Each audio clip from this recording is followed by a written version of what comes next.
उत्तर प्रदेश में 10 फरवरी से होने वाले विधानसभा चुनाव को लेकर दक्षिणी दिल्ली के सांसद रमेश बिधूड़ी ने मेहरौली जिले के वसंत कुंज इलाके में उत्तर प्रदेश के वोटरों के साथ संवाद किया। जी हां, इस संवाद में दक्षिणी दिल्ली के सांसद रमेश बिधूड़ी मौजूद रहे। साथ ही साथ मेहरौली जिले के जिला अध्यक्ष जगमोहन महलावत समेत बीजेपी के तमाम कार्यकर्ता और उत्तर प्रदेश के वोटर मौजूद रहे। तस्वीरें हम आपको दिखा रहे हैं कि किस तरीके से साल की पहली मन की बात, जी हां, 2022 के पहली मन की बात को भी यहां पर सुना गया। प्रधानमंत्री मोदी ने मन की बात कार्यक्रम जो है वो लोगों के साथ साझा करी। जिस तरीके से आपको बता दें कि इस बार की मन की बात जो है तकरीबन आधा घंटा विलंब से शुरू हुई। जी हाँ, राजघाट पर पुण्यतिथि, महात्मा गांधी की पुण्यतिथि में शामिल होने के बाद जो है आज उसके बाद ये जो है मन की बात कार्यक्रम जो है वो रखा गया। 11:30 बजे ये मन की बात कार्यक्रम जो है मेहरौली जिले के वसंत कुंज में हुआ, जहाँ पर दक्षिणी दिल्ली के सांसद पहुँचे। जी हाँ, दक्षिणी दिल्ली के सांसद रमेश बिधूड़ी यहाँ पर पहुँचे और जगमोहन महलावत जो कि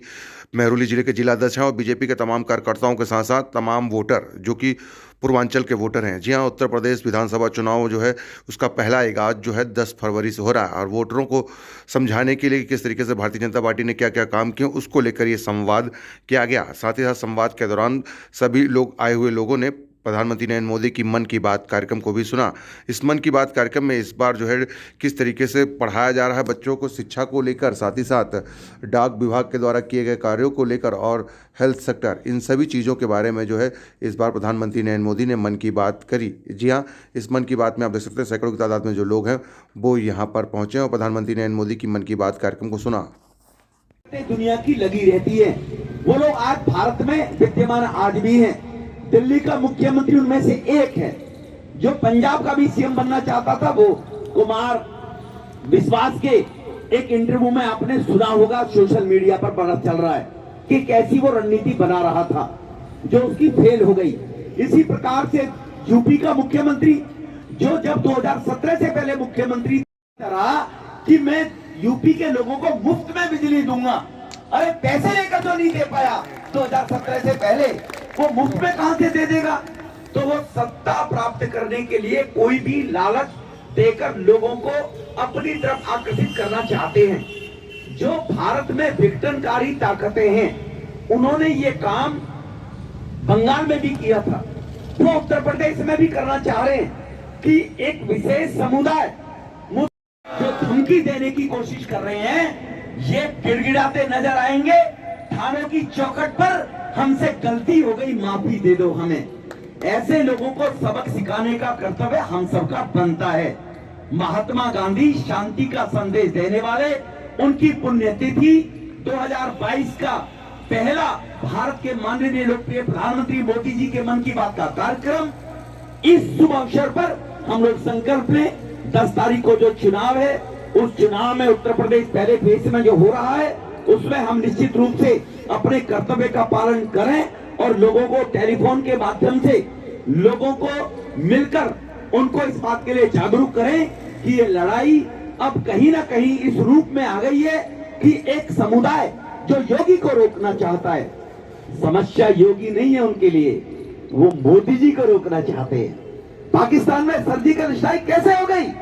हम गरीबों को मुफ्त में सिलेंडर नहीं दे पाए, मोदी जी ने कैसे दे दिए? हम गरीबों को 14 करोड़ शौचालय नहीं बनवा पाए जब लोग सत्ता में शासन, मोदी जी ने कैसे दे दिए?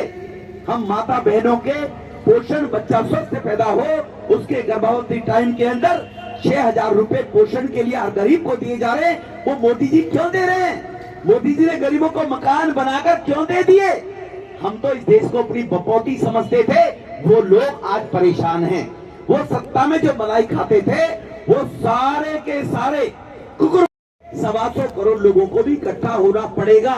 ऐसे कुकुरमुक्तों को जवाब देने के लिए होना पड़ेगा, नहीं होना पड़ेगा? इसीलिए वो आज इकट्ठे हो रहे हैं, वो अपने स्वार्थ के लिए इकट्ठे हो रहे हैं, अपने उनके भय के कारण इकट्ठे हो रहे हैं। नोटबंदी में लोगों की तरफ गरीबों के पास पैसा चला गया, जिनके कोठे भरे हुए थे वो खाली हो गए। मुलायम सिंह जी ने कहा था, मोदी साहब नोटबंदी कर रहे थे तो हमें 2 हफ्ते पहले बता देते आप। अरे भाई, तुम्हारे जैसे लोगों को अकल देने के लिए तो की थी नोटबंदी कि जो पैसा गरीबों का है वो गरीबों में जाना चाहिए, कालाबाजारी के रूप में तुम्हारी तिजोरियों में नहीं रहना चाहिए।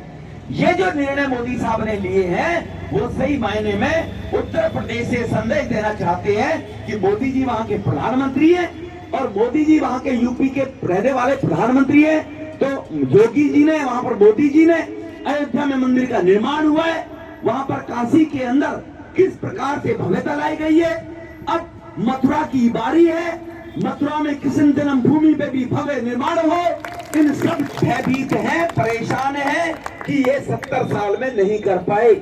अब जो काम और होने बाकी है, अभी एक काम जो कोरोना के कारण और कुछ चंद के उत्तर प्रदेश में भारतीय जनता पार्टी पुनः 300 से ज्यादा सीटें प्राप्त कर लेगी।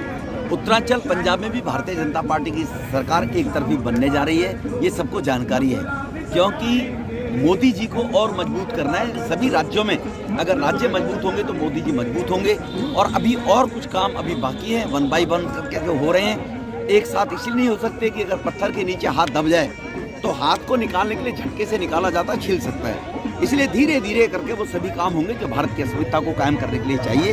जनसंख्या नियंत्रण जैसा कानून वो तभी पार्लियामेंट में आ सकता है सभी राज्यों में जब भारतीय जनता पार्टी, मोदी जी मजबूत होंगे। दिल्ली में जिस तरीके से आज आप लोगों ने महरौली जिले में संवाद किया, किस तरीके का रुझान यहाँ से लग रहा है कि जो उत्तर प्रदेश जाएंगे वोटर जो है? ये सभी उत्तर प्रदेश के हमारे बंधु हैं। कोई ऑटो चलाते हैं, कोई मैकेनिक हैं, कोई रेडी पटरी पर काम करते हैं, कोई मजदूरी का काम करते हैं, तो कोई दिल्ली में नौकरी करते हैं। ये उत्तर प्रदेश के, उत्तरांचल के, पंजाब के हैं, वो अपनी वोट डालने चाहें। मैं जब बंगाल के चुनाव में तो मैंने वहाँ देखा था, मुझे वहाँ के लोगों ने जानकारी जैसे बताई, मुस्लिम समुदाय के लोगों ने, कि हम लोगों ने एक एक मुस्लिम समुदाय के लोगों को, एक एक बांग्लादेशी को आह्वान किया था कि यहाँ पर बांग्लादेश जैसी स्थिति पैदा करनी है तो अपनी वोट डालने कहीं से भी जरूर आए। यही प्रयास ये उत्तर प्रदेश में भी करने का प्रयास कर रहे हैं। ऐसी जो विघटनकारी देश की ताकतें हैं, तो हम भी इन लोगों से अपील कर रहे हैं जो दिल्ली के अंदर रहने वाले मेरे बंधु हैं कि सब लोग अपने कर्तव्य का पालन करते हुए राष्ट्र के निर्माण में आहुति देने के लिए अपनी एक एक वोट को डालने उत्तर प्रदेश में जाए और अपने रिश्तेदारों से अपील करें, सबसे जानने वालों से, मित्रों से, कि वो भी उस दिन चुनाव के अंदर वोट डालने आए। आज जनवरी के अंदर पहला मन की बात का कार्यक्रम 2022 में माननीय प्रधानमंत्री जी का था, सबको सुनवाया।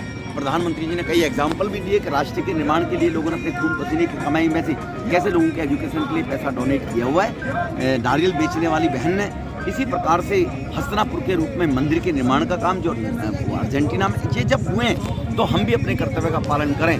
तो यहाँ पर आज महात्मा गांधी जिन्होंने पूरी दुनिया को अहिंसा का संदेश दिया था, उनकी पुण्यतिथि है।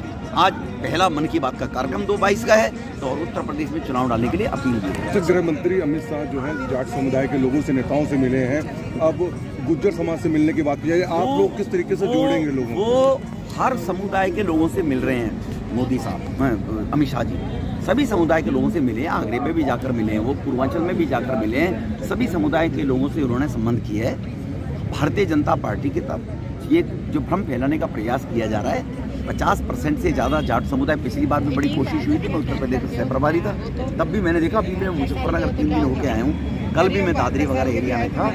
जाट समुदाय 50% से ज़्यादा आज भी भारतीय जनता पार्टी के साथ। 100% तो मुसलमान भी मुलायम के साथ नहीं है। 5 से 7% मुसलमान जो राष्ट्रभक्त मुसलमान, वो तो हमारे साथ आज भी है, 5 से 7-8% मुसलमान।